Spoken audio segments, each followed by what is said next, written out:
Hi, I'm Scott Hamilton, ROCKFILE, back with another podcast review for your ears. Going to be talking about the brand new film, Reminiscence.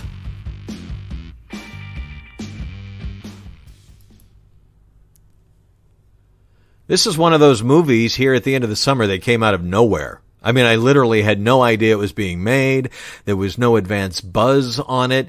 And I'm a huge Hugh Jackman fan. I'm a huge Rebecca Ferguson fan. I'm a huge Thandie Newton fan. I love Westworld, which is where the director Lisa Joy comes from. She's done other TV series, but she is an executive producer on Westworld and directed an episode or two. And she's got this what looked like a fairly big budget sci-fi film that was just kind of dropped into August. I saw a trailer a week or two ago and went, well, it could be good. I mean, I like I like everybody who's in it, so let's see. And I watched it before it bombed. I watched this over the weekend, and then come Monday, you saw that it made like $1 million at the box office. And let's all still remember that most people aren't going back to the movies. There have been a few movies that made decent money, but they make it in their first week, and then the next week they fall off drastically. And it's because, like most movies from Warner Brothers this year, this is available to stream on HBO Max. If you're already paying for it, why would you go to the theater to see it? I'm sure it looks great on the big screen. It looks like every bit of budget is on the screen. But the short version is, it's a sci-fi film noir that just doesn't completely come together. If you're interested in it, you may enjoy it, but it's leisurely paced and set pieces are few and far apart. And the ending, while mostly satisfying, it feels like an extended episode of a Westworld type of show. It's smart. It's very smart. It doesn't try to explain too much or pander to you. They set up an interesting world. But in the end, when it was over, it was like, oh, wow, that could have been so much better. And so that's my short review. The longer version is, I was enjoying the movie and going, wow, this is not too bad. Let's see how much more I got. And I look at my watch, and we're an hour and 5 minutes into it. I still got 50 minutes to go. Ooh, that wasn't a good sign. So the gist of the movie is, it's an unspecified future after a war. Polar ice caps have started melting, and coastal cities are flooded. So instead of moving out of Miami, everybody stayed and just moved into the upper levels of the buildings, and everybody gets around by boat. And some rich people carved out an area and built a dam around them, and they live in what's kind of normal with no water. But everybody else has to tread through a little water as the little dams around Miami are starting to give way. And then there's deeper parts of Miami where they literally have to get from one building to another, boat to boat. It's beautifully done. Let me say, through the whole movie, the special effects are fantastic. Westworld spends a lot of money on the special effects to make it realistic, and it very much is. All 3 seasons of Westworld look like a big sci-fi movie. If there's any kind of science fiction aspect to it, robots or flying cars or weird cities or whatever, Westworld nails it. And she obviously has an eye for that kind of thing, because she creates a great world, but doesn't give you a whole lot of detail. We know there was a war because Hugh Jackman and a few other people we met are veterans. They talk about it a little bit, and how everybody in these coastal cities has to kind of scrape for a living while the rich people live in that damned area. Why didn't they just move north? Why didn't they just leave the city and go to dry places? It talks about in one part where the land barons bought up from pennies on a dollar some of these areas and did whatever they wanted with them, leaving the people kind of to fend for themselves. The Rotten Tomato meter is about 38%, as is the audience score. There's 128 reviews and over 500 ratings from people. So the vast majority of the public are going to think that about the movie. That's, for me, it's going for a Blade Runner vibe. It even has a voiceover like that original theatrical cut of Blade Runner. I don't know that it really needed the voiceover. She's going for a very film noir thing, and for a lot of people who don't know what that is, there were a lot of movies that just dripped style. The film noir, they were usually black and white, gumshoe tales, mysteries. They had a seedy edge to them. And this goes for that. but it gets needlessly convoluted throughout its runtime. By the time it's over, it's like, well, that was just a kind of a basic mystery that you would see on a good mystery TV show or movie. The science fiction aspect of the future and the flooded cities doesn't really play into it much. There is a great fight scene that takes advantage of that, and I'll get to that in a second. But for the most part, it's just interesting. There's an interesting background to this story, but it doesn't really play into the story. The other science fiction aspect is Hugh Jackman, when he was in the military, interrogated people with this technology where he can guide you back into your memories. They put you in a tank, they kind of sedate you a little bit, and then almost like hypnotism, they use technology to pull images out of it. He can walk you back to these times in your life and you can relive them. And the voiceover tells you at the beginning that nostalgia is big these days because the world is not fun to live in anymore. People stay out of the sun, sleep during the day, and come out at night because it's just too hot during the day. I guess that's why the polar ice caps melt. So everything is nighttime. He runs around in the daytime and not really accosted by anybody because he can get around. There's not many people out during the day. But he's wearing clothes and like, well, if it's too hot for the average person to be out here, why is he wearing the big jacket and stuff? It would be a little warm for him to run around in this outfit if the days are too hot for anybody to be outside, right? Hugh Jackman is fantastic. Matter of fact, everybody gives a great performance. Everybody in the movie. There's a few actors, some side actors that play roles that, I've seen them in other things. There's a girl from Westworld who has a couple of scenes.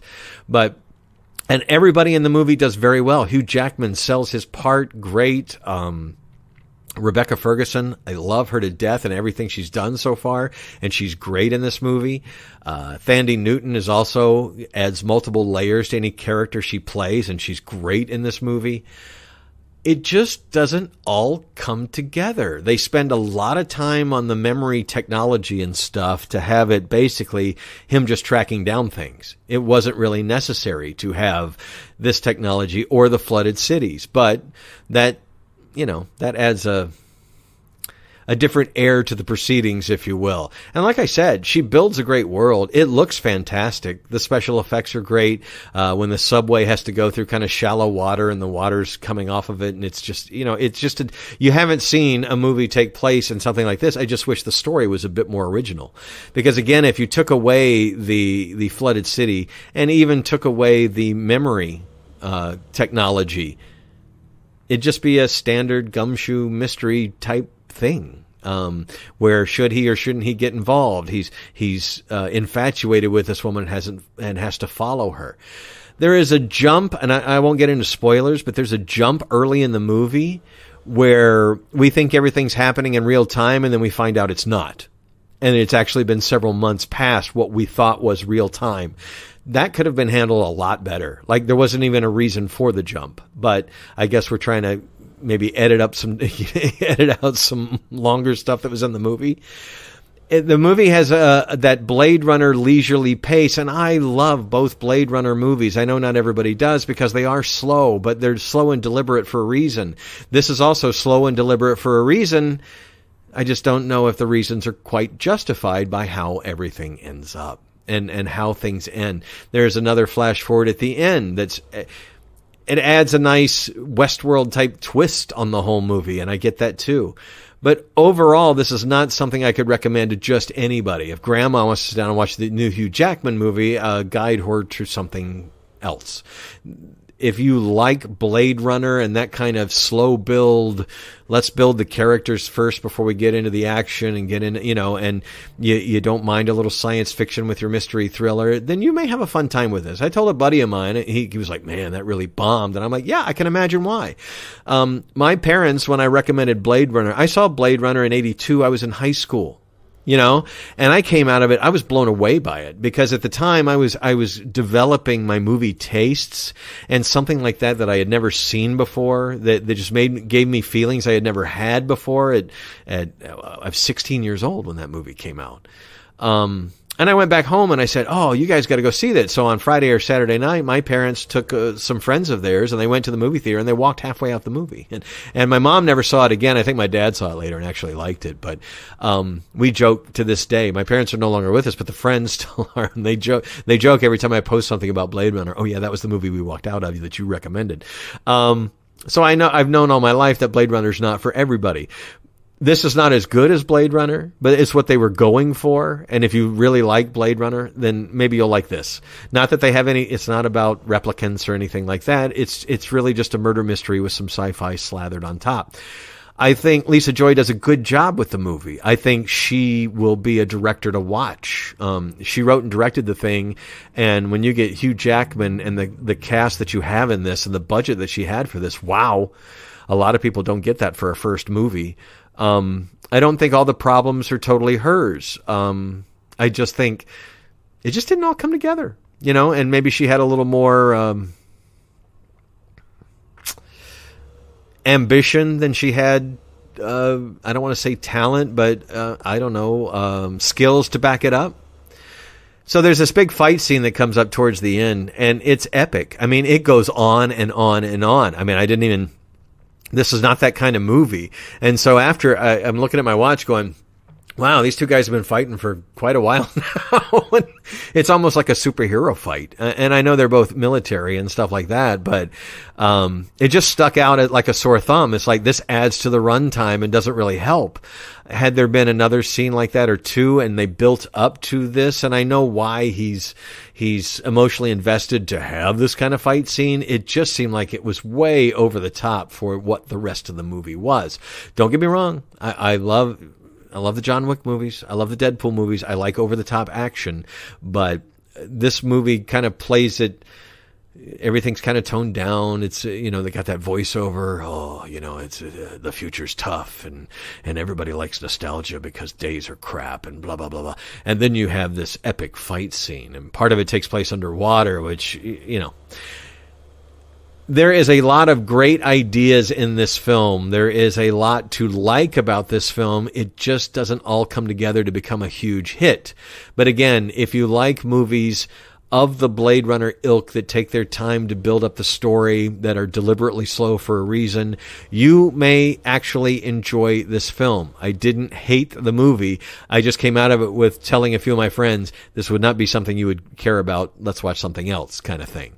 And it's going to appeal to a certain audience. Maybe you'll dig it. 38% liked it, the critics, and 38% of the audience liked it. I guess I'm in the 38th percentile on this one, but not one I can just openly recommend. She knows her way around science fiction. She knows her way around good stories. The acting is really good. It's all high end. There's nothing about this that screams B movie or first time director. But on the flip side, it's just not a hit. And that's kind of what Warner Brothers needed this month, or movies in general need. But anyway, if it sounds like it's interesting to you, check it out. I'd love to know what you think about it. Reminiscence. It's available in movie theaters. Go back to the movies. We got Dune coming in late October, and you got to see that in the theater. I'm just promise you. But if you watch it on HBO Max, let me know what you thought about it. It's not terrible. It was okay. I'm Scott Hamilton, ROCKFILE. TheRockFile.com is my website. Thank you for liking, sharing, subscribing, and listening to this. Have a great day.